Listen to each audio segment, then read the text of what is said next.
云南省建水市。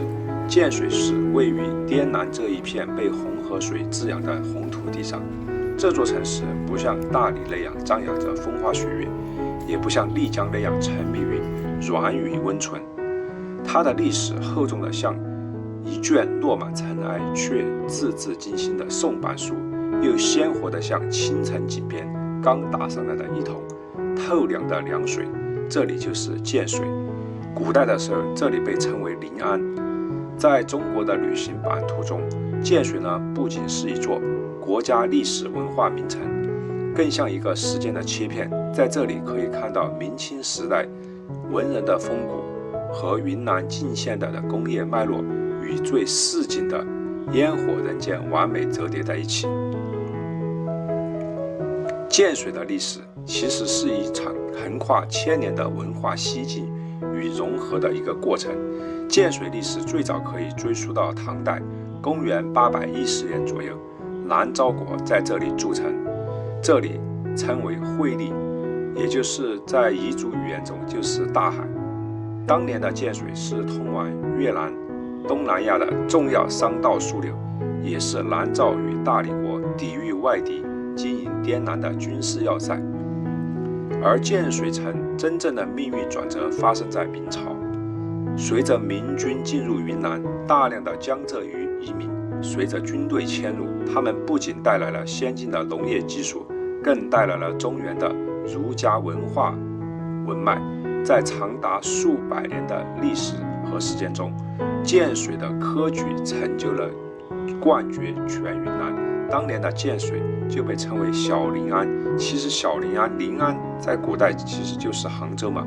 不仅是因为其建筑格局、生活习俗雅趣、酷似江南，更是因为其文风鼎盛。一门三进士，五礼两状元，绝非是浪得虚名啊！其实走进建水就是在和历史谈话，或者说对坐。这里现存的古建筑多达100余处，且大部分都在使用中，比如说朱家花园，还有双龙桥。待会儿我们去逛一下双龙桥。这种非标本化的古城状态，让它在21世纪的今天仍然保有这种和游客也好，当地居民也好，保留有这种珍贵的触感。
好了，这里就是著名的建水双龙桥了。如果说建水工程是一本书的话，那么双龙桥也被称为17拱桥，就是这本书最华彩、最漂亮的扉页了。也就是这是当地景点的一张名片。双龙桥呢，位于建水城西5公里，都江和踏重河的汇合处。因为两河交汇的地方，好像看起来从空中看起来就像2条龙在一起盘踞，故得此名。这个桥长148米，宽3到5米，由17个孔洞组成。整个桥身呢，全部由巨大的青石精工堆砌。这个是在没有大型起重设备的道光年间，工匠们依靠准确的拱桥力学，确保了桥墩在洪水冲击下屹立200年而不倒。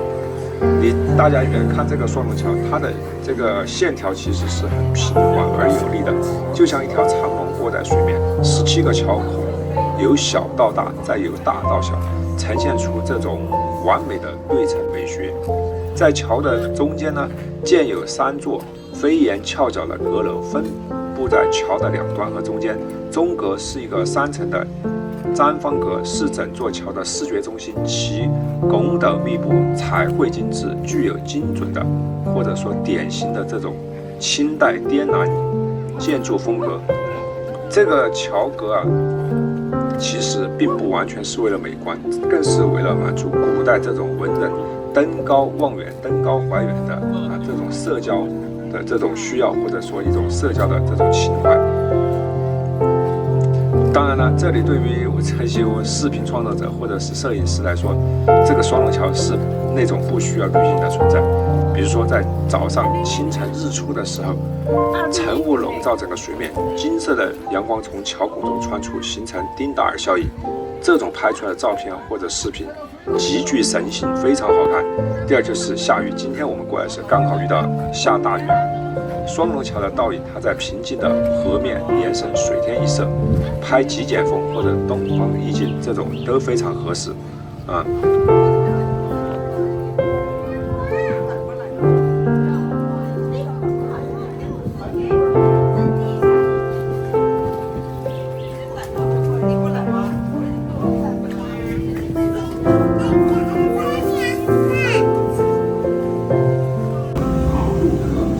去拿了一点这个泡菜 vegetables and spicy 辣椒，配着吃它当地都是这样配着吃。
这里是建水的房车公园，大家看一下和美国的这种拖车公园 ，What's the difference？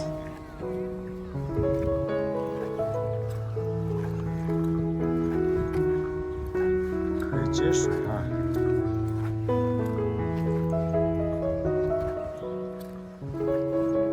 但是没有看到像美国那种后面拖着一个挂车的那种车子。